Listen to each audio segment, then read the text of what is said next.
my connection is probably with youth work, and all of what you've said is really, really prevalent in terms of young people not only getting involved in youth work, but music and connecting with each other, but also intergenerationally. And there was a good study done a few years ago, which was by the Health Board, saying mental health was improved for young people because they make friends, because they get involved in things, because they are. So it sort of feels both ends, both the young and old, but in between as well, at every stage. That sort of.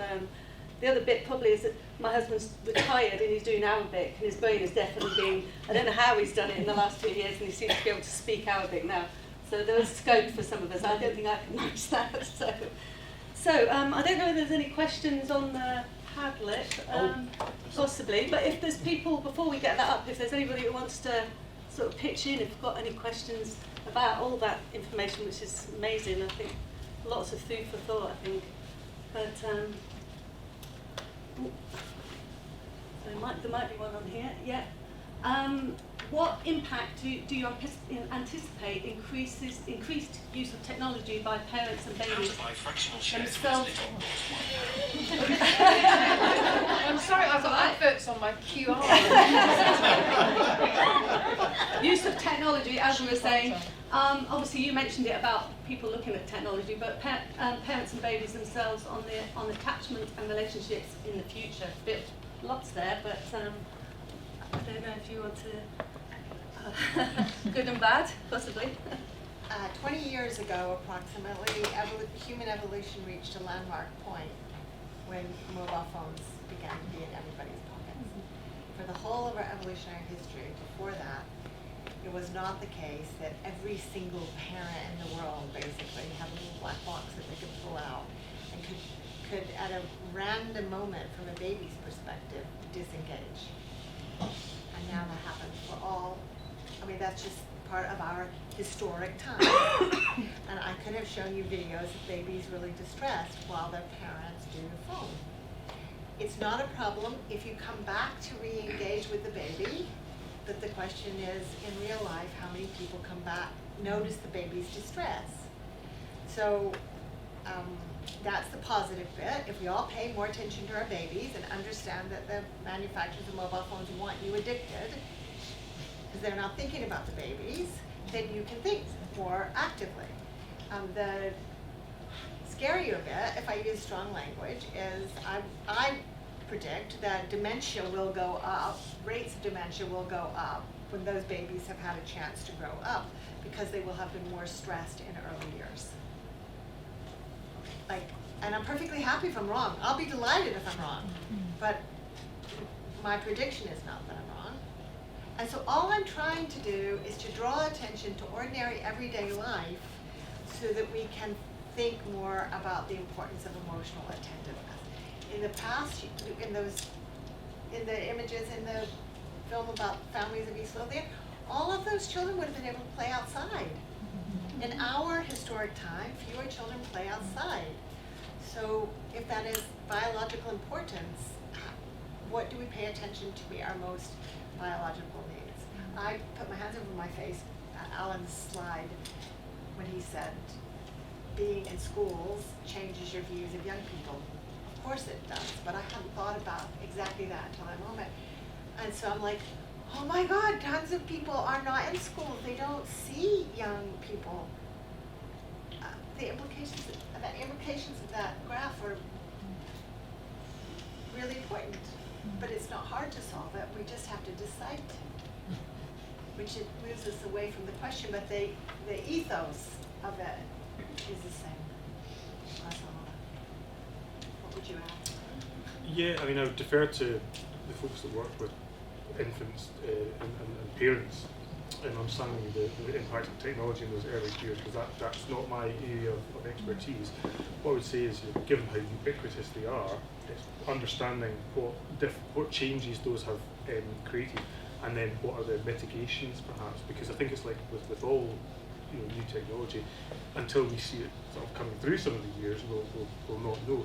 Equally as well, trying to think what are some of those issues, and understanding which groups of people are most at risk, because you're quite right, when people use devices, sometimes it is important, that respite is necessary and immediate, but if it's the go-to, the singular go-to all the time, then perhaps it's different. So it's understanding the context again is there. But I say absolutely defer to the people that work with those families and children, because it's not one that I do. But yeah, trying to find the risk of technology overuse versus technology where it can support and it can create some of those quieter moments that might actually provide respite for young mothers or fathers or babies.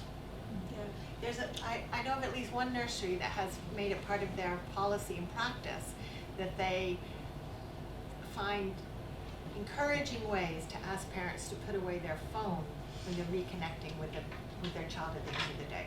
So that moment of reconnection is a particularly important one, and they notice that very often the parents were on their phones, so they just made it part of the way they operate, that they encourage parents to not be on their phones then, which is a brilliant, positive way of addressing exactly the kind of thing you're talking about there. Yeah, I mean, I definitely think within the teenage thing, the whole that your phone is part of it's like a limb. Yeah. It's hard to have that sort of disconnection. So they do see it as part of a connection with their mutual friends, even though they might then see them. So it's trying to, like you say, balance that from you have your phone taken away. But yeah, question. Yeah, it's a rider on from that, about use of technology. It's also about, will we see an increase in dementia in the generation of youngsters who weren't going to nursery, not going to school during COVID, and not getting that social stimulation, particularly youngsters from less well-off homes where they didn't necessarily have the encouragement to be doing the online classes, etc., and didn't have access to the technology. That's something that's concerning to me. I guess for me, the important thing is an idea that what happens to you in your childhood, especially in your early years, but also in your adolescence, has a biological impact on your lifetime. And so whatever examples that can help people to step into that with curiosity without terrifying all of us matters, because lots of people don't understand that developmental impact and don't imagine that something in your early years has this lasting imprint into your later years. And what the research on trauma tells us is that. What the research on attachment tells us is that. Whatever label you want to put it under, it's that idea so that we can take childhoods, really, we can take them seriously. And the ability to link the ends of the spectrum that Alan and I work with is really exciting, and isn't done as much as it could be. And I think the big thing is the situation is as it was. There's nothing we can change about that. But it's the different pathways that those children might be on that I think is incredibly important. Those that once back at school, if they're in a good school with good teachers, good resources, good parent support, good community support, they will likely start to get back on what we would consider the inverted commas expected normal path, whatever you want to think of it.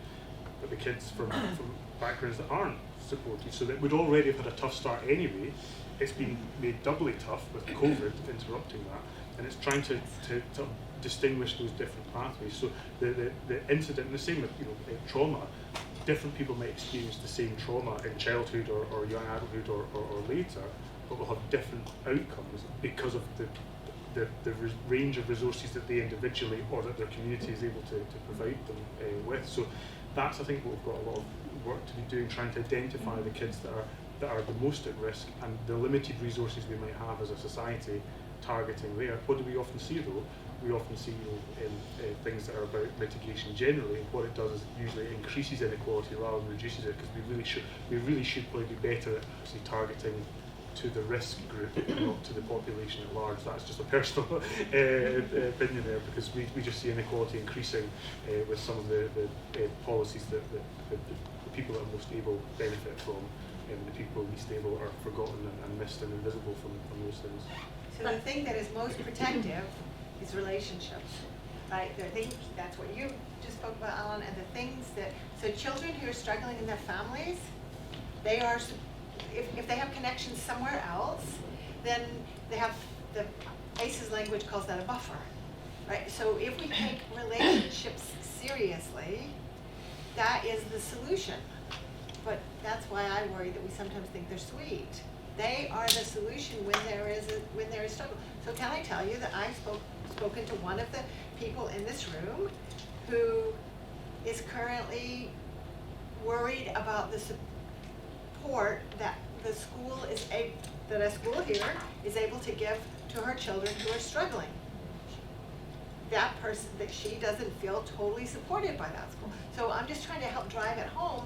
There's a person in our community here, and that could be the person sitting next to you, even with all of this discussion, even with the schools in East Lothian, is really struggling today because they feel like the school doesn't really get this, which makes sense when the teachers are overwhelmed. So the teachers can be trying to do their best and feel overwhelmed, that's the truth, and at the same time, children can be and suffer because the adults are able to meet their needs. How do we help people to take seriously emotional attentiveness and connection with the same at all ages? So I'm interested, just we're looking at a bit younger generation and the older generation, but that kind of middle generation, so the generation that they maybe left uni either during COVID or just after COVID, and so many more people work from home now. I mean, I think of my niece, who's now 27.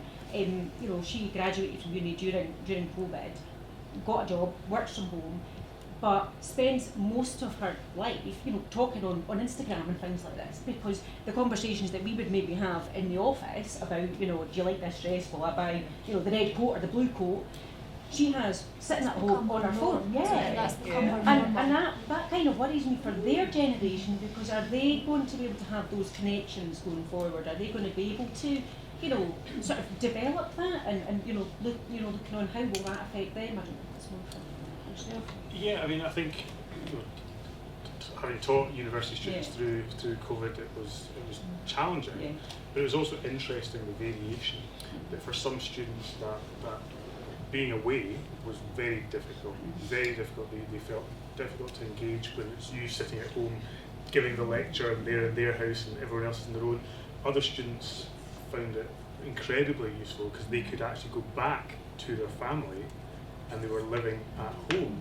And so those are just two extremes, but all the variations in between, and that's what's I think really difficult when we talk about X situation having X impact. We've always got to remember there's always going to be some people that will benefit and some people that will not from that situation. In terms of the example,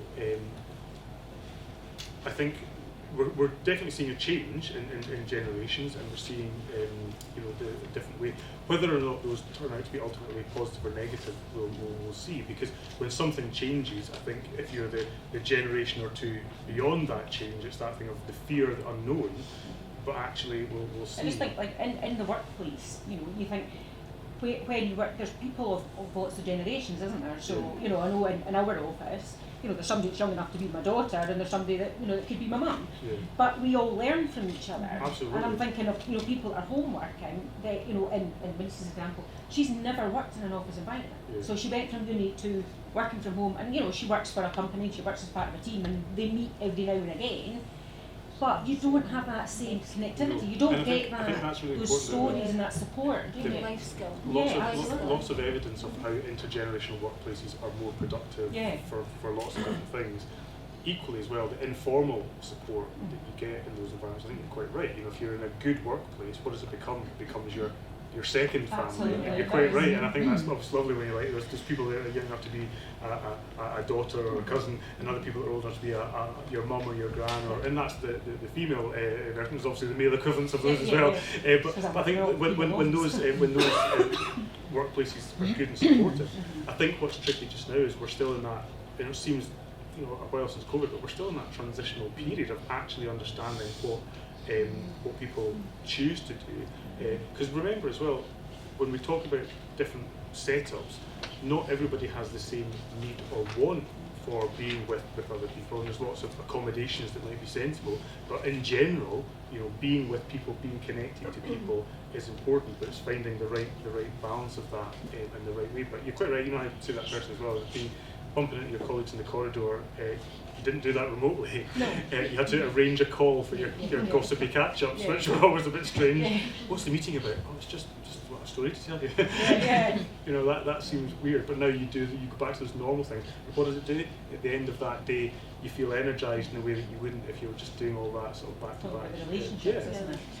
I like thinking about these things by just going back in history. I really like going back because it's easier to, sometimes you can't see things in your own time and what's normalized, or sometimes it's threatening to try to see scary. So if you go to the past, it's less threatening.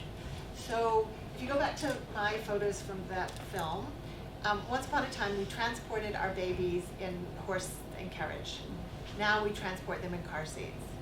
The physiological impact of those two ways of being transported, I think there's some fairly dramatic differences between them, long-lasting differences if you ask me, but we typically don't think about those. So so now there will be some challenges to the development of babies' biology that didn't exist in the horse period, right? So I'm trying to find a gentle way of saying, I'm worried about car seats, even though they're really normalized. Okay, how do you think about that question when you're in the middle of the car seat era? How do you think about the question when you're in the middle of the working from home era? How do you think about it in the middle of the phone era? So getting creative about how we ask questions about our time just gives us perspectives on what should I worry about, what can I celebrate, what do we most focus on, given you can't focus on everything. So it just gives us a creative way, and in East Lothian, because you're trying to do a later generational work, you have a real opportunity there to think about some of your history that maybe other people are not quite so reflecting on. Lots of food for thought. We're running out of time, and there's loads of questions there. I think there was one more quick question from the audience, and there's a few there. We might be able to perhaps get replies over the. Yes, we maybe could. So do you want? Yeah, no problem. So we've got quite a big study just now. So we're working with young people to design a study looking at loneliness in the digital world. So kind of working with 12 to 15-year-olds and thinking about their kind of last social interaction, whether it was online or offline, and how that's kind of made them feel emotions. I'm interested to see whether there's kind of similar studies looking at other generations and how we kind of learn from that. So kind of bring them together, that synergy to kind of shape change. Because rather than just having research that just kind of sits there, do you know, it's like, what do we do with that and move it forward, and kind of so whether there's similarity or difference. So whether there's anything like that happening, or whether there's the possibility of something like that. Yeah, so I'd have to look at a bit of detail. I don't have it front of mind, but there's definitely work looking at the difference between someone's sense of social connection in person versus online, and whether or not that's linked to their feeling of being connected or the opposite, feeling lonely. Because I think for different people, online connection may be beneficial, particularly if you're talking about people that live in maybe a more remote area, or connecting on a specific issue or topic, so that finding your tribe may be easier in some of those forums than not. So the thing you're doing that you said there, I think is really good, is speaking to the people that you want to understand more, and actually build the study with and by and for the people you're interested in. And what you'll find is that noise and messiness, which is true, that the thing that we may be interested in will have all sorts of pros and cons. So understanding online connectivity, where it can be beneficial, but also where it can be damaging and detrimental. We've seen lots of studies done on particularly younger adults, adolescents, about social media and the way that it can make them feel, because as we know, unmoderated environments can be very tricky. People might say things in those environments that they would never hopefully say out loud in a social group. So trying to understand the places where connectivity can be positively curated online, and other times where that would be something to stay away from. Just as an example with our students, I try to tell them to stay away from their WhatsApp group during particular periods, for example, coming up to dissertation thing, because all that happens there is it creates anxiety and it creates false narrative, which isn't what's in the guide to their assessment. It's not their supervisor. And so there's an example of saying, right, use your WhatsApp when you're doing your coffee group or you're going to the pub or whatever activity it happens to be. Use it for the social contact. Don't use it for the learning about the assessment, because that's the wrong place. So that one tiny little example day to day is where the same tool can be both a driver of positive change and a negative thing. And once upon a time, you never needed that advice ever, because once upon a time there was not such a thing called WhatsApp.